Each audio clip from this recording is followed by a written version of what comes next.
Welcome to Inside the Firm, a podcast dedicated to small business owners and hosted by entrepreneurs, Alex Gore and Lance Psycho. Each week, they take you on their journey of how to start, run, and grow a business by bringing you inside their architecture and real estate development firm. Get a behind-the-scenes tour of how these business leaders manage their clients and foster company culture while creating new and innovative projects. And now your hosts, Alex Gore and Lance Psycho. Welcome to Inside the Firm. I am your co-host here with the other co-host, Lance Psycho. I'm a co-host today. You know why? Why? I got him a drink. Oh, I got a little coffee drink there. Caramel macchiato. Venti. You know what? We talk about starting a business a lot. And what to do. And some of you might have business partners like we do. You might. And if you've known your business partner for almost 20 years. And every time you ask him if he wants a coffee, he says yes. And then one time he doesn't reply because he's in a podcast with someone else. Should you bring that business partner a coffee? Maybe.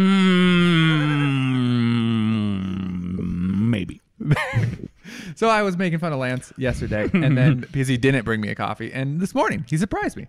And actually, I knew in my head, I was like, he's gonna bring me a coffee today. I just knew it. Hell yeah. I know you, Lance. I know you. He knows me. He came up with a really cool little colloquium, and it says revenue without risk. And then I said, damn, you just earned a drink, Al. Just earned a drink. There you go. Speaking of that, today's a special day because it's our launch day. Launch day of our course, Architect to Builder. We'll get into it, but I just wanted to let you know that it is now live. We've worked hard on it. There's some really cool things on it. You can go to architects, which is plural, architectsguide2.com. So architectsguide2.com, and that's where you can get it. If there's a coupon code, so in case you miss this later, I'll tell it to you right away. It's capital ITF, so for Inside the Firm, right? ITF 25, no spaces, not spelled out, just the number 25. ITF 25, all capitalized. And that's basically by the end of next week. First 25 people get 25% off. Inside the Firm listeners, this is the only place we're saying that. So, this is all just for you, for the audience. Exclusive deal. Yep. Trust me, one of the ways to think about this is what is going to be my rate of return on this project? I want you to think about it this way, architects, too, okay? Let's say you're just building your own house. Like, let's say you bought the land. Maybe your name is Nick Renard and you are going to build your own house, right? And you don't want to hire a general contractor because you want to save 10 to 20%, right? Because that's what a general contractor fee is going to be. This course is going to allow you to do that.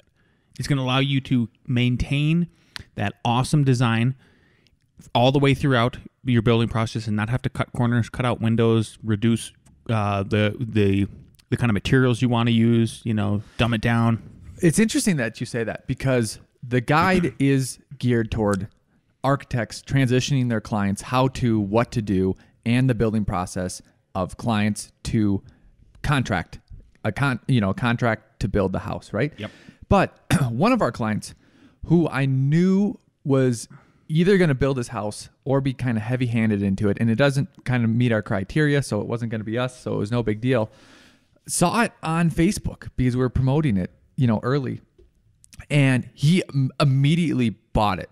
And I did of course this course does cost money, but in my head, just in that scenario, I go, he's doing a huge house. I was like, he's going to save $50,000 to $100,000.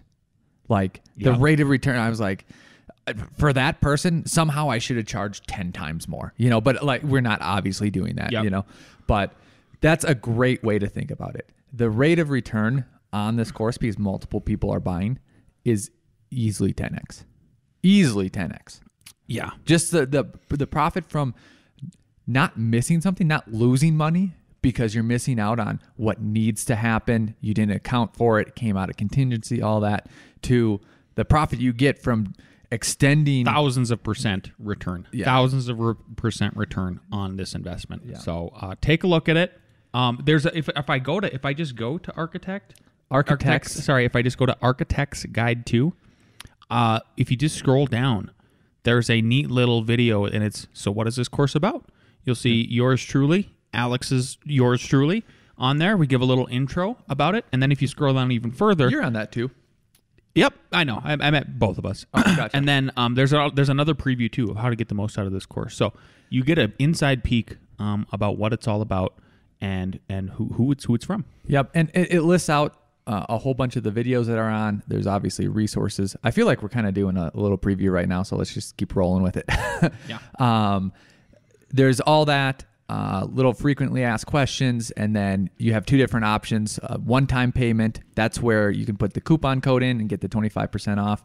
The payments over 3 payments doesn't have that, so it's just kind of the one time that has the discount.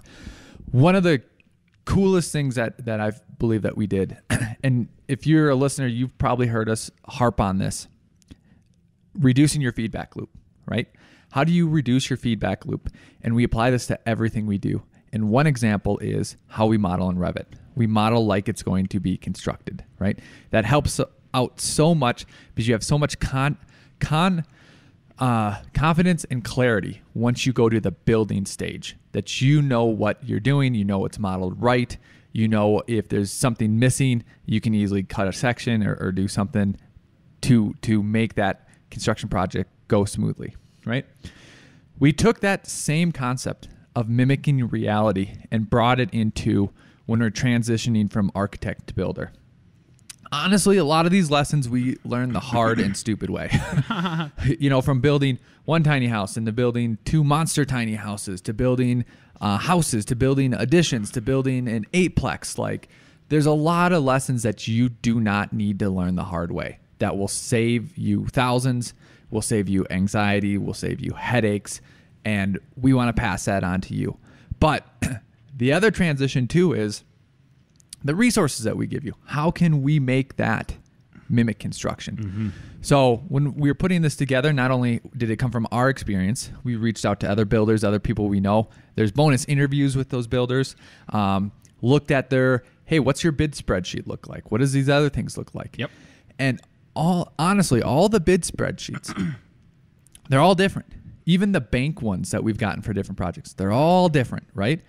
So at first I was thinking, this was a couple months ago when I was putting it together, I just want to make sure I don't miss anything. And then it hit me, why don't we mimic our bid spreadsheet to mimic the phases of construction? It's so much more clear, and make sure you don't miss anything. So for example, a plumbing bid might come in and the plumbing actually gets paid out at rough plumbing, at final plumbing, and sometimes there's plumbing fixtures, right? So you can break that bid out into those phases. And then you might see like, oh, they didn't have a number for plumbing fixtures. So who's supplying the toilets and all that? Oh, I guess it's me. You don't miss that. There's multiple things like that. Your foundation example. Yep. Give that. Yeah, the excellent example for foundation is and really what this comes down to is subs just do their best, but understand that these are blue collar folks then working with white collar folks, and so they're not used to all this paperwork and being highly detailed and everything. They're just used to, I want to just build a foundation. I just want to build a frame the wall. I want to do the drywall. Like, I just want to do my job, right? And that's probably the part they don't like the most about their job. I know for a fact that because I've had these conversations with them where they're like, this is not my, thing. So the foundation example is we found with our foundation folks a couple times of, hey, what is this extra charge for? And they go, oh, excavation. I'm like, well, why didn't you include that with your foundation bid? Right? So this spreadsheet is going to give you a leg up 100% about what to look for. It's going to be a cross-check for any of you who are starting a building project for the first time. You're going to look at all these line items, and you're going to make sure that you talk to that sub and say, hey, did you include this? Did you include this item in there? And what that example is like excavation. Because here's the example. Let's say you're doing a house. Let's say it's $400,000, right? Let's say you have a good contingency budget. All of a sudden it comes in, and this is one example of many. Mm-hmm. But they, you start your project and they go, yeah, you're going to do the whole foundations. They're like, yeah, who's your excavator, right? Well, I thought you were. Oh, no. That's going to cost $20,000 more. Oh, I missed a person that I just said it was $400,000. Looks like it's going to be $420,000. He says, nope, it's not. It's going to be $400,000. Do you have that in contingency? Do you not have that contingency? Like, just take that example, multiply it by all the different subs and all the different areas. And that's one of the big lessons that we help you walk through in this course. So yeah, that's kind of a preview of it. You can go to architectsguide2.com to kind of see more in detail and make sure that you use that coupon code ITF25, all capital, by next Friday to get your 25% off. First 25 people get that. There you have it. Al, did you know we are in 2021 here and it's well underway? Yeah, I actually just came to that conclusion about a week ago. It feels like it, right? Yeah. You're beyond that first month, right? So with 2021 well underway and trade shows still weighing physical exhibitions, it's time to start planning how you're going to get your continuing education credits this year. That's right. ARCAT can help. Along with manufacturer products, specifications, CAD, and BIM, ARCAT also provides a list of over 150 manufacturers with accredited courses. It's just another free resource that ARCAT provides to make your life a little easier. Start earning those credits at arcat.com/CES. That's ARCAT.com/CES. Make it happen. You got to get them done. Why not get a jump start on it? There you go. Make it happen. I'm going to read to everyone. Al reads. The Man in the Arena. By Teddy Roosevelt. You probably heard it before. Ooh, Teddy. But about a week ago, I needed to reread this. And this is for anyone else that's at a stage where they need to hear this again. So here goes. It is not the critic who counts, nor the man who points out how the strong man stumbles, or where the doer of deeds could have done better. The credit belongs to the man who is actually in the arena, whose face is marred by dust and sweat and blood, who strives valiantly, who errs, who comes up short again and again, because there is no effort without error and shortcoming, but who actually strives to do the deeds, who knows great enthusiasm, the great devotions, who spends himself in worthy cause, who at best knows in the end the triumph of high achievement, and at the worst, if he fails, at least he fails while daring greatly. So that place shall never be with those cold and timid souls who neither know victory nor defeat.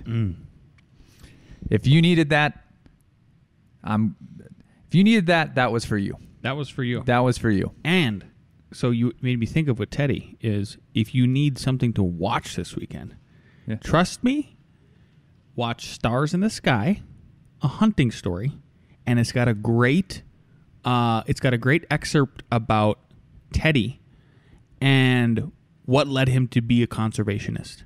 So that is the one good thing I like about Teddy Roosevelt. I don't have to go further than that, is that he was a great conservationist. And what he did is he helped set up basically the great partnership that there is in the United States between hunters, fishermen, outdoorsmen, outdoor women. It's like a perfect public-private partnership in how all of their fees for their hunting licenses, their fishing licenses, even when if you just go visit parks like Rocky Mountain National Park and stuff like that, how all the private money helps maintain all that open space and all of that for you. So go Teddy Roosevelt for getting that done. And that's on Netflix, not on Prime. That is on Netflix. My brother told me to watch that, and I did. Yep. And my wife was like, "Well, I didn't need to see the animals being butchered," and I'm like, "That's part of it." You got it. There you go. Like, how do you think the fish? Yeah. What do you think I do to the fish? Did she like it though, or not? She didn't care. It helped her understand the idea of the history, hunting and fishing, and what it is. And the thing that put in perspective for me is like one of the best things that he says, and I can't remember what his name is, who's in it. It doesn't matter. It is a Joe Rogan guy. What the heck is his name? Steve Rinella. Steve Rinella. Yep. Steve Rinella does a really good job of explaining to these very like anti-hunter, anti-fisher people about. He was like, their argument is it's unnatural because we're civilized people now, right? We're literally talking. Me and Alex are talking into microphones right now, and then we're going to put that on the internet. It's going to fly up to space. It's going to like the deal. Yeah, we're space people. Elon Musk. We're basically Elon Musk. We're basically Elon Musk. Yeah. So what it put in, his rebuttal was, okay, that might be so. For the last 100 years, we've made some giant leaps. We've went to the moon, literally, right? But before that, this is the majority of human existence is literally chasing things to survive. Yep. Gathering things to survive. Killing things to survive. Like, it is a primal thing, and you can't undo all of that DNA and all of that just embedded hunter-gatherer. You can't do it. Well, also to dovetail on that, we have been in that ecosystem for hundreds of thousands of years. So while we are all Starman Elon Musk right now, nature had us in their ecosystem for hundreds of thousands of years. Yep. And here's the difference too between America and other countries. So I don't know who was telling me this. I think they were from France, maybe Spain, maybe Britain, but let's say France. And they said, we don't have public lands like you. I know. And here's the difference. I think some people get confused. They might have a national park of France. I'm sure they do have national parks, national wildlife areas. Okay, we have that too. You can't hunt really in national parks. We have public land, meaning I bet you we have more public land or the equivalent to as big as France is, like all of France. No, easily. So, especially if you count Alaska. Alaska's huge. Oh, yeah. So if there's a place in America / places as big as France that the wildlife, we have been a part of that ecosystem, just because we're all starmen doesn't mean that we're not part of that ecosystem doesn't need us also in that light. Yep. Exactly. Yep. Exactly. All right. This podcast is also about architecture. I gotta read for you. Architecture, business, construction, and anything AEC related, basically, right? We're gonna do a little Lance reads. Nick is not reading today. That fella. Okay. So I found a little rant online today, or online this week, and I wanted to talk about it. So here's the rant. Okay. This is not written by me. This is written by somebody else, but I want to read it to Al, and I want his opinion. And I want your opinion too, so you can always write and email us to us, right? Why architects are so screwed up about fees. Since there are so many posts about, quote, how much should I charge, end quote, I thought I would throw some notions out there. I've been watching this industry for maybe 40 years. When I first started out, we were all hand drafting and fees were calculated based on how long it would take to produce the documents. We would do, quote, cartoon sets, end quote. That had a diagram of each sheet and tried to estimate how long it would take to draw the floor plans, then the elevations, sections, details, etc. We might compare this to other rules like 40 hours per sheet. I remember even doing this, Al. Yeah. This worked. We used to do a price per sheet. Yeah, just to try to figure out, like, okay, how can we gauge this quickly? This worked okay during the AutoCAD era, too, since CAD was merely an electronic pencil. I would agree with that. Yeah. But now, with the advent of BIM, architects are still clinging to the old time-based notion of fees and haven't kept up with the truly massive changes brought about by this technology. Thank you for acknowledging this, sir, who wrote this. If I draw a floor plan with a roof in BIM, often I will open the exterior elevation sheet and he put this in all caps, they are already done. Yeah, I know there are still some adjustments to be made. Materials can be automatically notated in seconds. This is true. Door and window schedules are already done with very little editing. This is true. A roof plan is mostly done. This is also true. Details can be dragged and dropped. 100% true. Components, BIM, go to arcad.com. A 3D perspective, which used to be a time-consuming luxury item, can be generated in a few seconds and sent to a conduct sheet. I don't know what that is. Stairs are calculated automatically. Oh my God, that's a huge one. That is huge. How are we overlooking that? We complain about the stairs in Revit, but my God, think about that. Calculation you don't have to do anymore. Go from this level to that level. Done. And then give it the parameters. And it will literally, hopefully, if you're smart, keep you from making giant stair mistakes. Framing can be generated in 2D and 3D. We do that. With a single click. Yeah, it can actually. You can do the framing, like the beam systems. A.R.E calculations are done automatically in a nice table. If you have our template, then now all of a sudden you'll get a calculation based off of that, right? Yep. Rocketship.com. Two people can Just to let compete. you know. Yeah, 2 people can compete for projects that were formerly done by a team of 10 people. Gosh, it's so true. Even here's how far I would go with that. We are doing giant multifamily projects with one person. Mm-hmm. I mean, and oversight. One person doing production. Yeah, yes, that's the way. Yeah, that's what I mean. My sense, though, is that many architects are not yet facile with BIM software, and it still takes them a lot of time to produce documents. So hourly billing feels like a way to not be taken to the cleaners, but it's very hard to be competitive on this basis. Meanwhile, there's a generation of architects and designers who really understand their software and have taken the time to become highly efficient. Like it or not, there are many folks out there who can produce decent conducts. I guess that means construction docs for a new mainstream house in under 8 hours. Whoa. Including framing and foundation plans. This is the current reality. The comfort of estimating document production time has been thrown out the window with this new technology. I would agree. And clinging to hourly estimates as the basis for generating fees estimates has been made obsolete 100%. Architects need to figure out a better way to charge based on their value, because time-based fees are not going to be sustainable in the long term, especially as production cycles get to be shorter and shorter. Alex, Gore, thoughts? Remind me to come back to the value question. Okay. But I'm going to write it down. Go ahead. I'm going to hit on the history, right? Yep. So let's look at what the majority of buildings were in the past. Mm-hmm. There's 2 types. Go to any small town, medium-sized town. Brick. Even bigger towns that haven't changed as much. You'd have your downtown Main Street, and then you'd have 25 or 50-foot wide commercial structures by 150 foot deep, and they were a rectangle. And you'd have your storefront, and that was the shape of them. And then the exterior brickwork was all, that was the differentiator, right? They're all the same shape. It's just that decoration that's different. Now, what else was built a lot? The houses around it, right? And you might think, hey, they were built with a bunch of details. Mm-hmm. Not the shape. Mm-hmm. Not the shape. If you look at those old colonial buildings, they are boxes, maybe with a turret, and then a lot of detail around it. Maybe with a bay window, but they are boxes, right?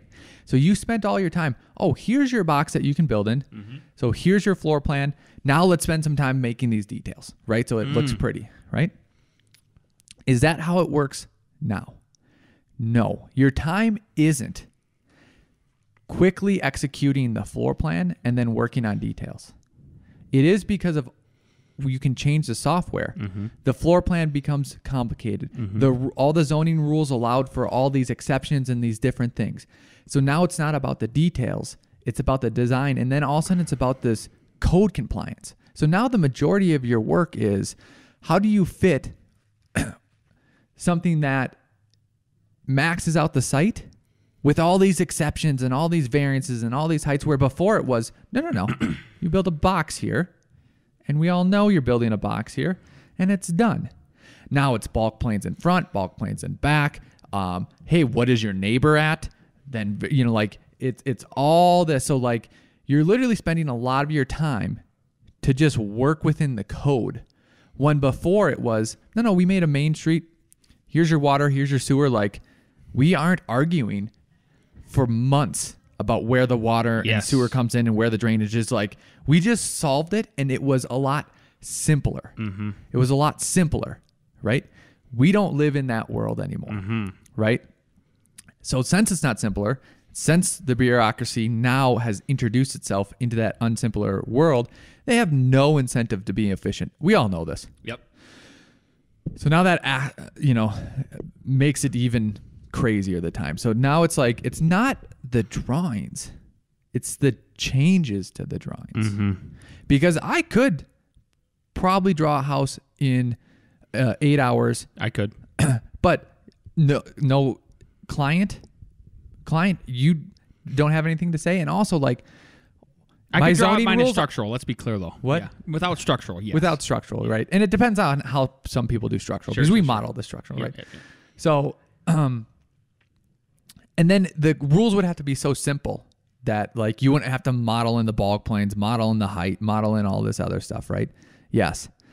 But that's not what we're doing. So that's the major change. And you probably, you can't address everything, but I'm like, it's kind of a total different world. We're not just doing floor plans and then decoration and then calling it a day, The second thing is how to charge based on values. Uh-huh. I've always found this to be difficult. Yep. Right? Because it's based on what the client values, not what you value. Right? Mm-hmm. And it depends on what economy you're in. If the client values sitting down with you, going over multiple design iterations, really honing in on every details, yeah, charge 10%, 15%, 20% of the construction budget. If they say, no, I just want to make a house that the floor plan fits my family in this neighborhood. Yep. Now who are you competing against and who can do all that? Exactly. So, my value, I have better design decisions than other people. Maybe. But honestly, I look at a lot of architects, even our competition, I'm like, they're pretty good. They're pretty good. There's a lot of talented people. Yeah.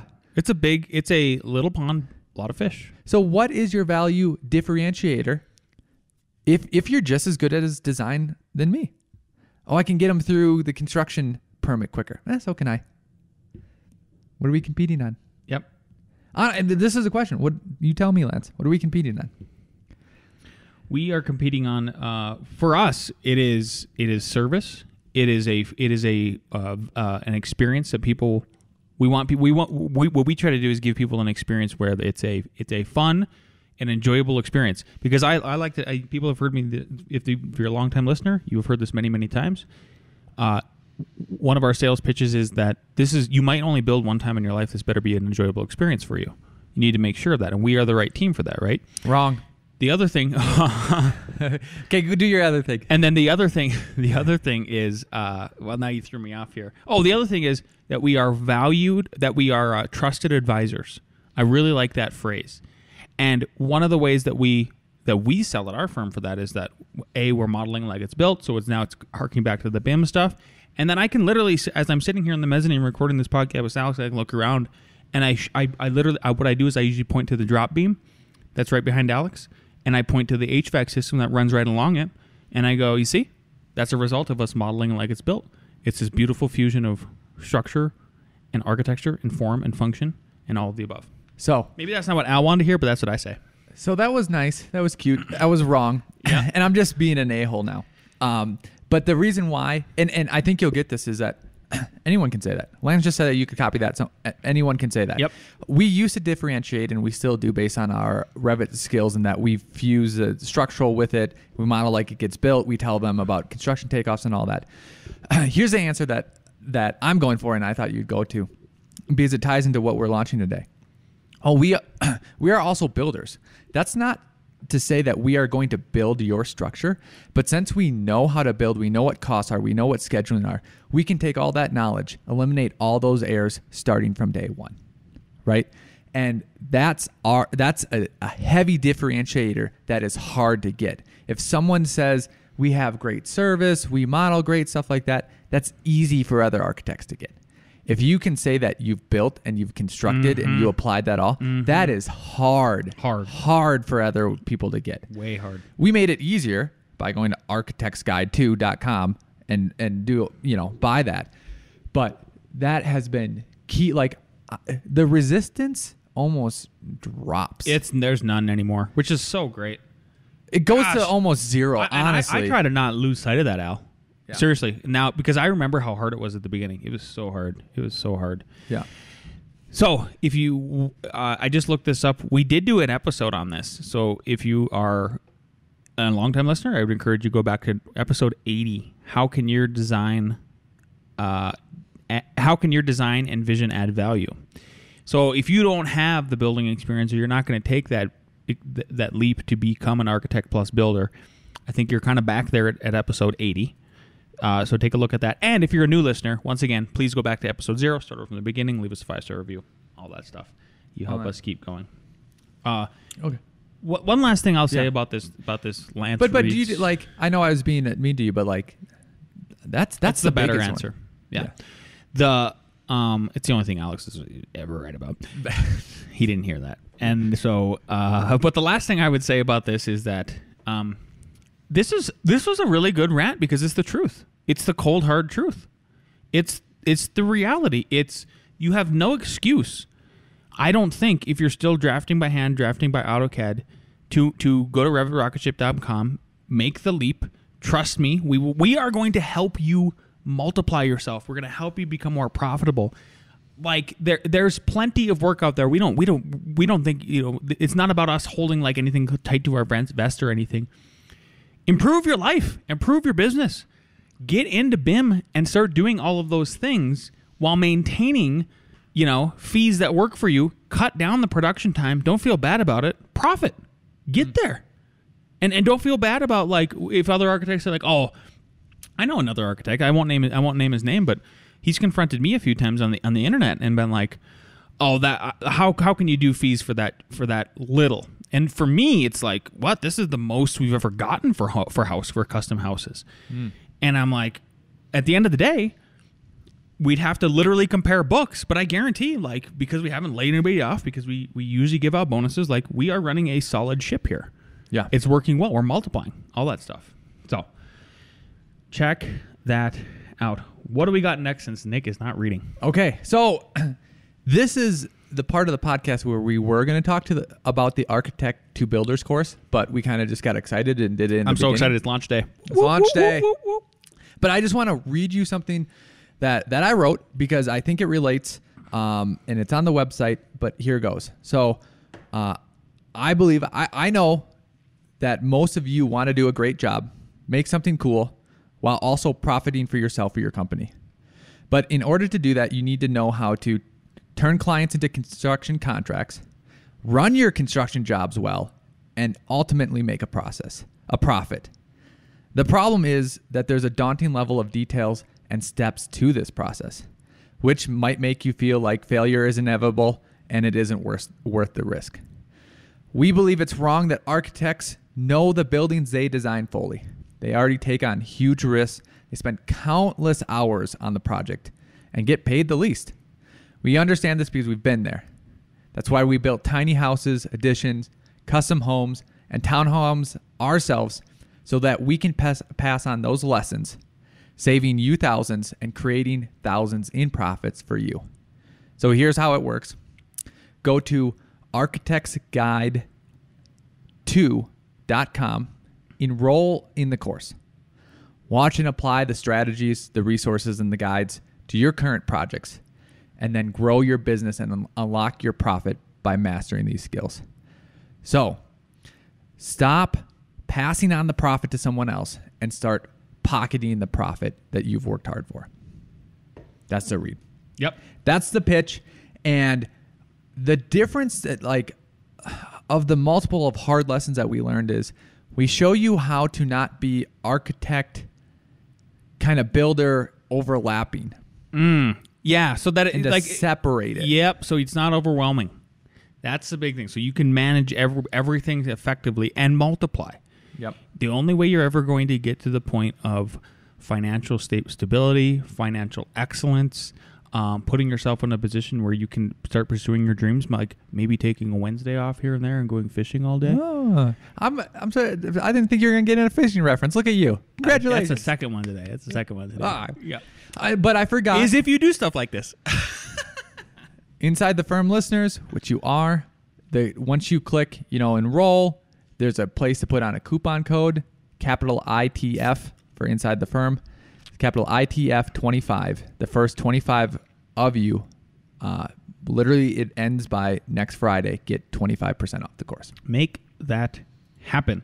And also, let's make some A.R.E. Jeopardy happen and bring down the firm.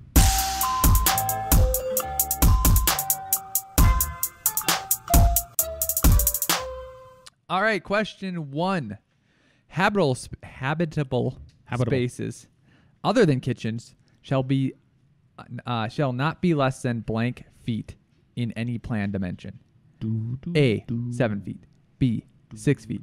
C, 6 foot 6 inches. D, 7 foot 6 inches.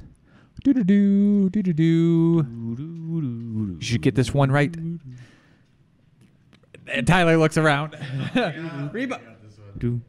Reebs. What is happening here? There we go.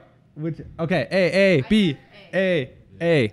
There we go. A is the correct answer. 7 foot. Good job. We Yep. should. That's a big one always. Yep. Okay. Question 2. Nightclubs are in which occupancy classification? A, A2. B, A1. C, A10 Warthog, a.k.a. the Fairchild Republic A10 Thunderbolt. Or D, A3.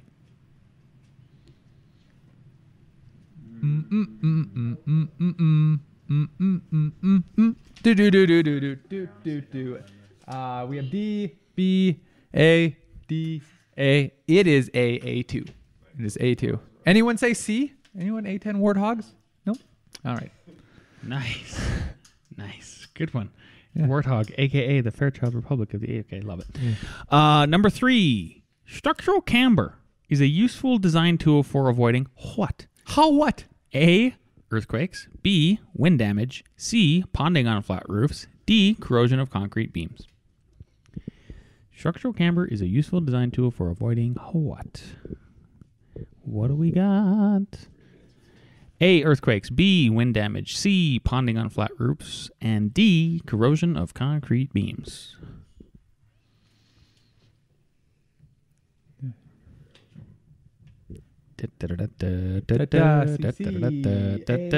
A-C-D-B. Correct answer C. C. Ponding on flat roofs. Good job. Yep. Ponding. Ponding on flat roofs. Camber means up. Up. It's rounded.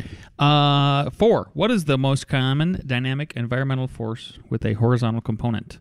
A, water. B, wind. C, gravity. D, earthquakes. I don't know why there's a 4 there. What is the most common dynamic environmental force with a horizontal component? A, water. B, wind. C, gravity. D, earthquakes. Let's see. We have B. What do you got? A, B, D, C. All over the board. Wow. Correct answers B, wind. Wind. And we have 2 correct answers. 3 correct answers. 2. Ross is murdering. Ross wins. Ross gets to pick where we go to eat. Do you know? We don't know. We don't know. So, if you don't know, also, you haven't been listening. I'm going to leave you with one thing and one thing only. That's if you want the Architect to Builders course, go to Architect's Guide to architectsguideto.com and then use the coupon code ITF25, all capitalized, ITF and then the number 25 for 25% off. Make that happen. Again, if you are a first-time listener, and I know we have them, please go back to episode 0. Start from there. Then leave us a 5-star review once you hit episode 1. And we'll talk to you next week.